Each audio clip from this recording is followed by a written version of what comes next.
Socialism for Trade Unionists by J.R. Campbell. First published in 1953 by the Communist Party of Great Britain. The trade unions are the foundation of the Labour Party. They supply the greater part of its finance. Their members the most stable and reliable section of the Labour voters. They must not be ignored in the formulation of Labour Party policy. So the right-wing trade union leaders have been emphasising, ever more stridently, since the Labour Party conference in Morecambe last year. At the Morecambe conference of the Labour Party, through their spokesmen Messrs. Deakin and Lawver, the right-wing leaders threatened those elements of the Labour Party who were striving for a policy which would be an advance on that which the right-wing leaders were operating. When a number of supporters of Mr. Aneurin Bevan were elected to the party executive, the anger of those leaders expressed itself in the most unmitigated bullying of the local Labour parties. The latest and most alarming expression of this hostility is the refusal of the General Council of the Trade Union Congress to cooperate closely with the Labour Party in the formulation of a statement of policy. This, despite a right-wing majority on the latter body. The main crime of the constituency Labour parties at Morecambe was that they were demanding that Britain should cease to allow itself to be towed in the wake of the United States of America in matters of foreign policy, that the nationalised industries should be reorganised, and that the workers should have a real say in their administration. So far from the process of nationalisation being halted, as the right-wing leaders asserted that it should, they were insisting on the further nationalisation of Britain's great monopolies. These are the views which the right-wing trade union leaders will seek to manipulate their conferences into rejecting this year. We believe that if conferences do so, they will be striking a very deadly blow against the interests of their own members, and we propose to say why. Why trade unions? The trade union movement is based on the proposition that the workers by hand and brain who sell their services to the capitalist class, i.e., the owners of industry, have interests which are opposed to those of that class. Trade unions were formed because the workers, by bitter experience, found that the capitalists were driven, by the necessities of their system, to extract the greatest amount of work for the lowest amount of wages from those they employed. Unions were therefore formed to establish standard rates of wages, to limit the working hours, and otherwise to improve the standards of the workers. Unions and the law. Trade unionists were not long in discovering that the state was not a neutral body representing the interests of the community. It constantly intervened against the workers in strikes. It passed legislation which hindered the growth of trade unionism. Its judges gave the laws a twist, interpreting it to the detriment of the workers, as in the famous Taft-Veil decision in 1901. So just as the capitalist system compelled the workers to form unions in self-protection, so the behaviour of the capitalist state forced the unions to interest themselves in politics and form the Labour Party. Trade unionists were encouraged and helped to form the Labour Party by the propaganda and activities of various socialist bodies like the Social Democratic Federation, the Socialist League of William Morris, and the Independent Labour Party. For, as the capitalist system developed, the most alert sections of the workers began to see that not only had the capitalist class different interests than they had, but that the capitalist system, and not merely particular groups of capitalists, was the workers' deadly enemy. Every 10 years or so, the capitalist system collapsed in a great economic crisis. Millions of workers became unemployed, and the capitalist class used that situation to depress wages and to break up trade union organisation. This happened most strikingly in the great economic crisis which followed the First World War. In 1920, for example, the number of trade unionists affiliated to the Trade Union Congress stood at 6.5 million. By 1929, it was down to 3,673,000. Trade union militants were victimised in workshop after workshop, and trade union organisation was broken up. Many of the gains made by workers in period of good employment were lost. It therefore became increasingly clear to the advanced workers that if the working class had to defend their standard of life, it was necessary to win political power and abolish capitalism.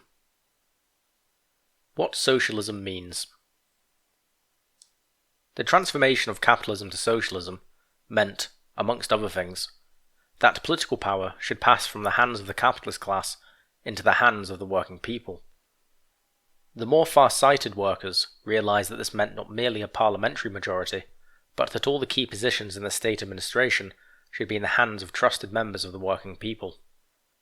That the means of production and distribution, the land, the factories, workshop and mines, the means of communication, the financial system, should pass into the possession of the working people. That production should be developed not by the competition of the various capitalist enterprises for profit, but on the basis of a planned economic system whose aim was to raise the material and cultural levels of the people. That the national income should be distributed in such a way as to raise the standards of the working people and to enlarge the productive power of the socialist industries, and not, as it is under capitalism, to enrich a powerful class of capitalists and their hangers-on. That the continued improvement of the standard of life of the working people would be a stimulus to ever-increasing production, and would be a guarantee against crises of overproduction with all the mass unemployment which these entailed. In other words, the working people would own the industries, plan the industries, and work for themselves, and not for the capitalist class. This was the socialist outlook which the advanced workers in the Labour Party propagated amongst their fellows right from the formation of the party. So in the wake of the First World War and the Russian Revolution, there was embodied in the constitution of the Labour Party in 1918 the following aim: to secure for workers by hand or by brain the full fruits of their industry and the most equitable distribution thereof that may be possible, upon the basis of the common ownership of the means of production, distribution and exchange, and the best obtainable system of popular administration and control of each industry and service. The general outlook behind this policy has been defined by Mr. Gaitskell, one of the right-wing leaders, as follows. Injustice was regarded as due to the payment of profits, dividends, and interest on earned income. Therefore, the argument ran, take over the means of production, stop this flow of unearned income altogether, save perhaps for some compassionate allowances. In Political Quarterly, January 1953. Mr. Gaitskell does not agree with this policy, which he is here outlining, but it is useful to have his reminder that in the minds of Labour's pioneers, the original objects of nationalisation were to stop capitalist exploitation, i.e., the payment of profits, dividends and interest, and to provide a basis for economic planning. There is nothing in common between such socialist nationalisation and that exemplified in pre-war days by the Post Office, the British Broadcasting Corporation and the Central Electricity Board. The object of capitalist nationalisation is not to lay the foundations of a new society. It is to provide an efficient state auxiliary service for the industries which remain in private hands. The nationalisation of coal and power, transport and steel, undertaken by the Labour government, was of this type. As Mr. Gaitskell admits, it does not stop the flow of unearned income. All that happens is that it takes the form of a smaller and more certain form of interest payments instead of a larger but less certain profit income. In Political Quarterly, January 1953. When one takes the greater certainty of interest income over a period, it is doubtful if the return is in any way smaller. The object of this type of capitalist nationalisation is to provide cheap transport and power and other services for the capitalist class. The tests of genuine socialist nationalisation are 1. That trusted representatives of workers are in key positions of the state administration, and 2. The major role which the unions perform in individual industries and in relation to the plan. The trade unions participate in the administration of the nationalised industries nationally, regionally, and in every factory.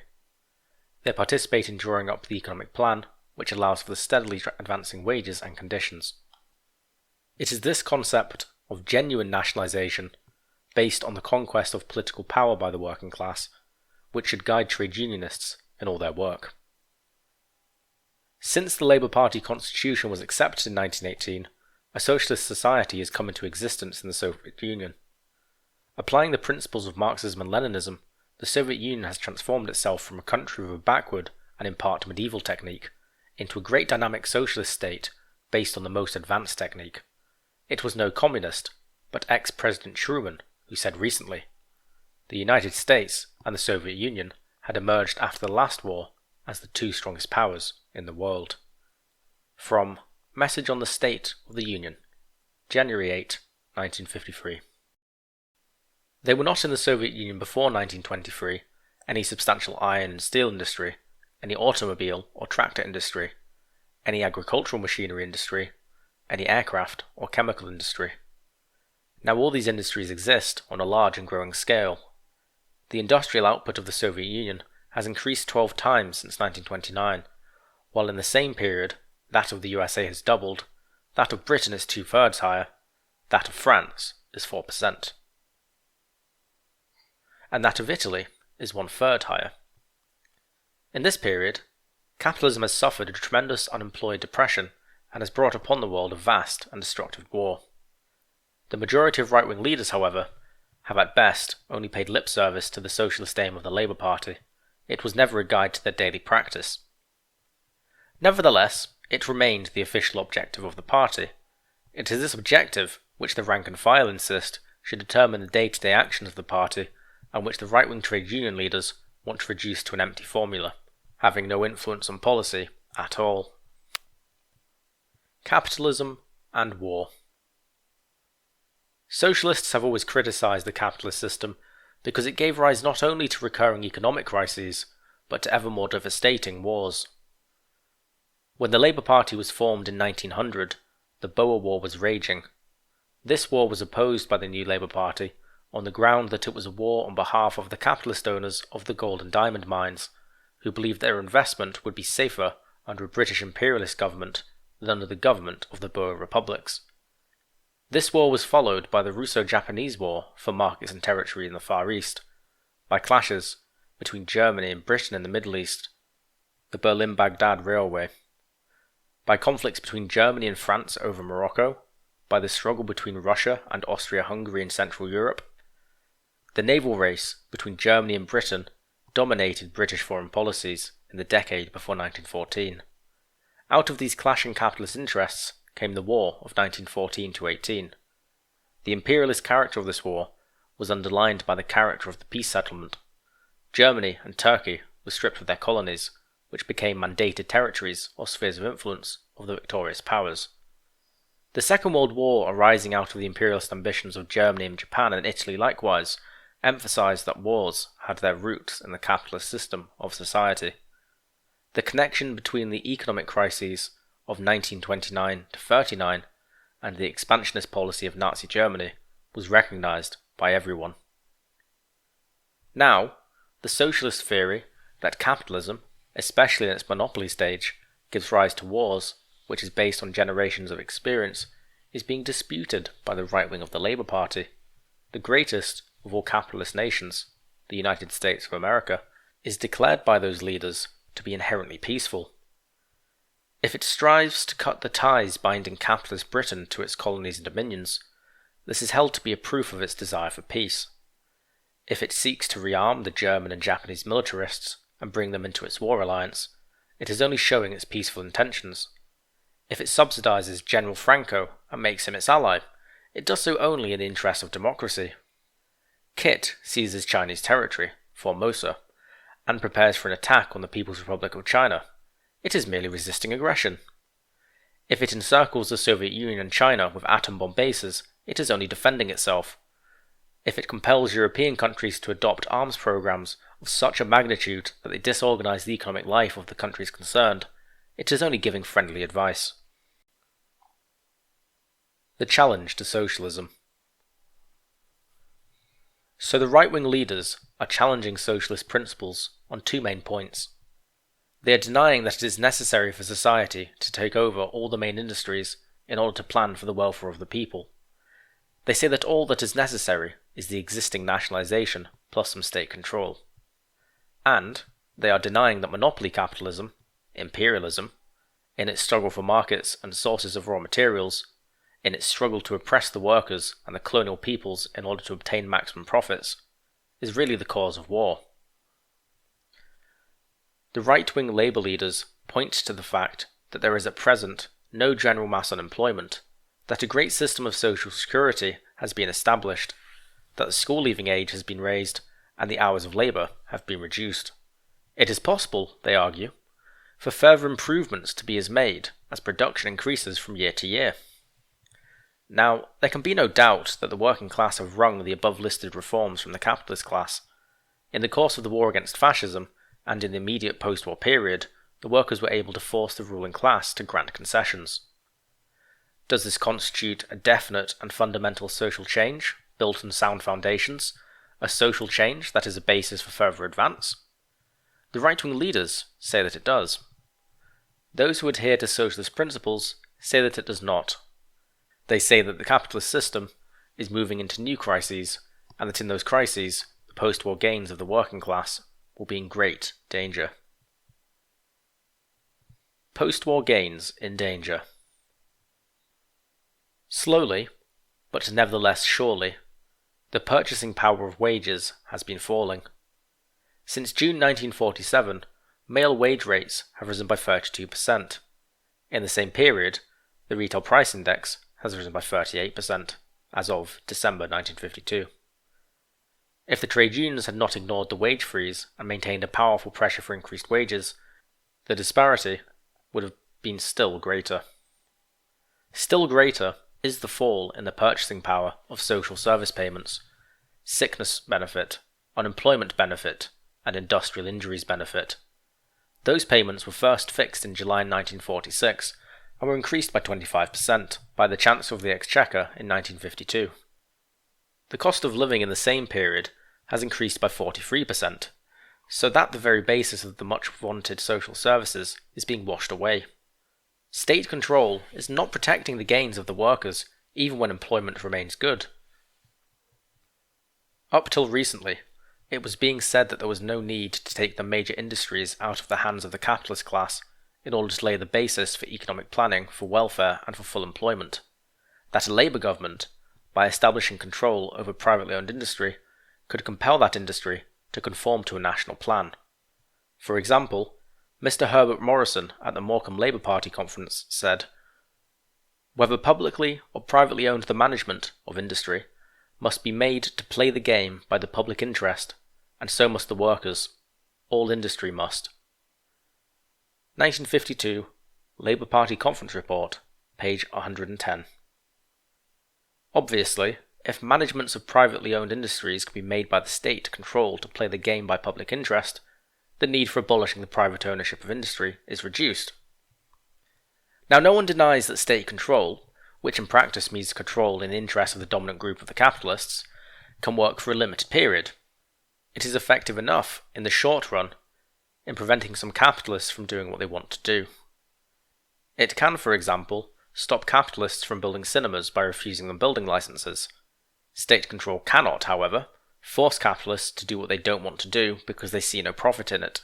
It cannot force textile firms to expand their activities instead of contracting them. At the present moment, for example, Platt-Bros, the famous textile machinery firm, is dismissing workers. Yet many sections of the British textile industry are working with obsolete, worn-out machinery. Mr. Harold Wilson, ex-president of the Board of Trade, has testified to private capitalism's continued and successful efforts to evade the government's investment plans, in place of dollars, page 15. The capitalists are always discovering new ways to evade controls. The fight for work. A clear illustration of the incompatibility of private ownership of the major industries with economic planning is seen in relation to the aim of full employment. Higher money wages and lower prices are the way in which a socialist society increases the purchasing power in the hands of the people. Private enterprise will, however, only maintain employment provided it sees the continuing possibility of maximum profits. It can only secure those profits by limiting or preventing wage increases, i.e., by preventing the purchasing power of the people from expanding, and thereby providing an ever-growing outlet for all the goods which can be produced. The drive of private monopolies for profits is thus in direct contradiction with the need to increase the purchasing power of the people as the basis of a genuine policy of full employment. So it happens that the increase of production is always coming up against the limited consuming power of the people, with the result that the goods produced cannot be cleared off and mass unemployment results. The slump in the textile industry was not merely due to the loss of foreign markets for textiles, it was also due to the collapse of the home market. In order to defend living standards, the workers must do everything in their power to force up wages, and to overcome the resistance of right-wing leaders to this policy.